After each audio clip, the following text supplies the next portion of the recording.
जीवन में सदा मीठे स्वभाव और सरलता से ही लक्ष्य नहीं साधा जा सकता। दीवार पे कुछ लगाना हो तो कील की आवश्यकता पड़ती है। मात्र परिश्रम और सरल स्वभाव से सफलता अधिक समय टिकती नहीं। उसके लिए अपने निर्णयों में दृढ़ता, कठोरता और नुकीलापन लाना पड़ता है। इस कील की भांति ऊपर से सपाट और नीचे से नुकीली।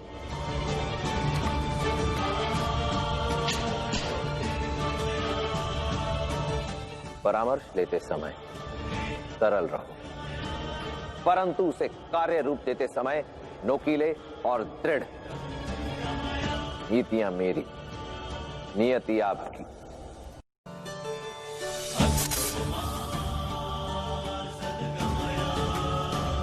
यदि आपको सर्प दिख जाए तो आप क्या करेंगे? या तो उससे दूर हो जाएंगे या उसे मार डालेंगे, परंतु किसी भी अवस्था में पालेंगे नहीं। दुर्जन का भी यही योग। दुर्जन व्यक्ति प्रत्येक अवस्था में आपके लिए समस्या ही उत्पन्न करेगा।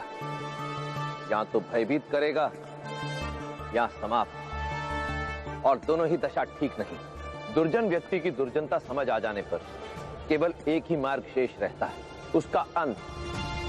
जीवन में यदि कभी एक सर्प और दुर्जन व्यक्ति के बीच किसी एक पर भरोसा करना हो तो सदैव सर्प का ही चुनाव करें,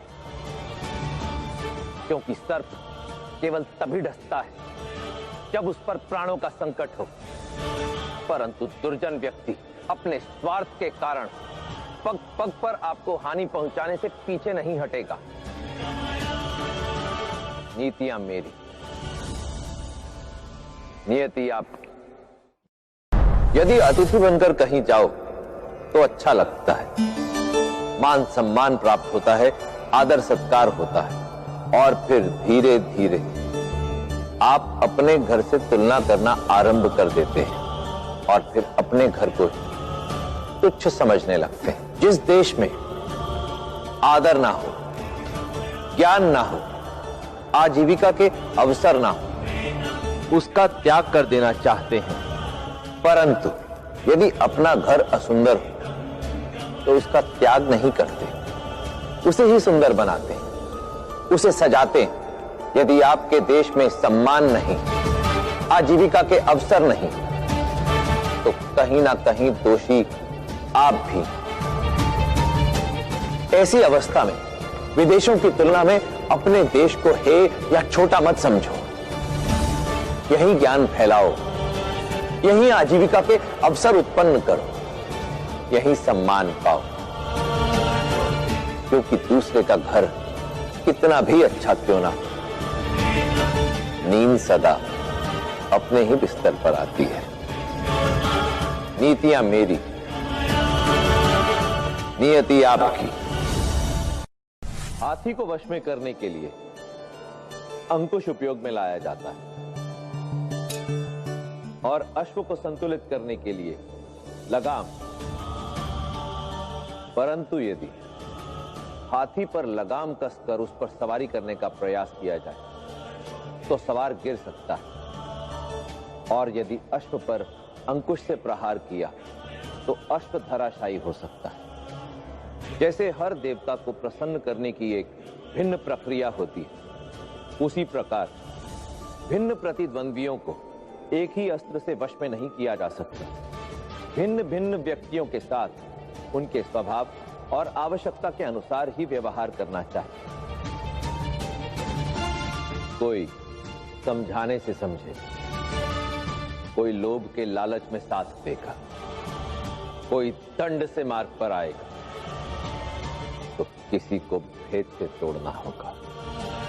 स्मरण रहे, शिव के मंदिर में नारायण की आरती नहीं गाती। जैसा देवता वैसी पूजा।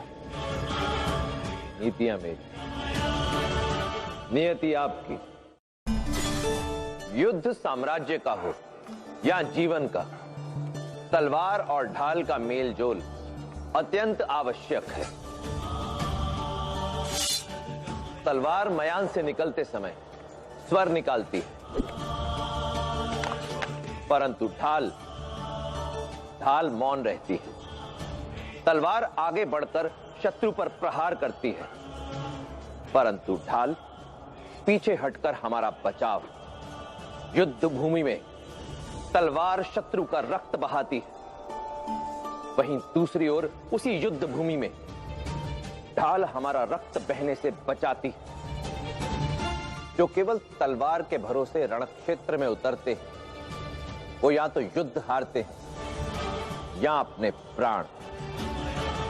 अपने सहायकों में केवल तेज तर्रार और पैनी बुद्धि वाले व्यक्तियों को ही ना रखें, दृढ़ और मौन रहने वाले व्यक्तियों को भी रखें। जब ये दोनों आपके पक्ष में होंगे, तभी होगी जीत आपकी। नीतियां मेरी, नियति आपकी। नेतृत्व केवल एक ही श्रेष्ठ है।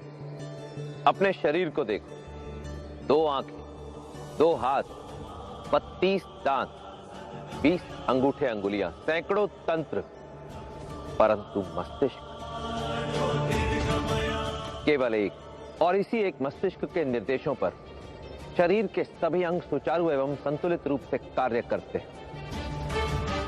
परंतु यदि मस्तिष्क एक से अधिक हो तो शरीर या तो विकृत हो जाता है या फिर रोगी। इसलिए आंख, नाक, हाथ, कान, पांव की भांति सहायक एवं सुझाव देने वाले कई रखें, परंतु नेतृत्व एवं निर्णय लेने का अधिकार यदि केवल एक व्यक्ति के हाथ में हो तो तंत्र संतुलित रहता है और ध्येय की प्राप्ति होती है। नीतियां मेरी, नियति आपकी। कभी सोचा है आपने कि क्यों हीरे को मुकुट में धारण किया जाता है? क्यों इसे आभूषण बनाकर गले से लगाते हैं? क्यों इसे मार्ग में फेंक नहीं देते? क्योंकि अंततः है तो ये भी एक पत्थर ही। क्या केवल इसलिए कि ये देखने में सुंदर है? सुंदर तो फूलों की पत्तियां भी होती हैं। तो फिर इन्हें क्यों मार्ग में बिखेरा जाता है, पैरों तले रौंदा जाता है? कारण है कठोरता। यदि हीरे को पांव तले रौंदने का प्रयास भी किया तो पांव की वो दुर्दशा कर देगा कि फिर कभी पांव रखने के लिए धरा नहीं मिलेगी। इसीलिए हीरे को मान से सर पर रखा जाता है। प्रतिभाशाली व्यक्ति भी हीरे की भांति होता है। यदि सम्मान दोगे तो यश फैलाएगा, और यदि अपमान किया तो घायल कर देगा। इसलिए प्रतिभाशाली व्यक्ति का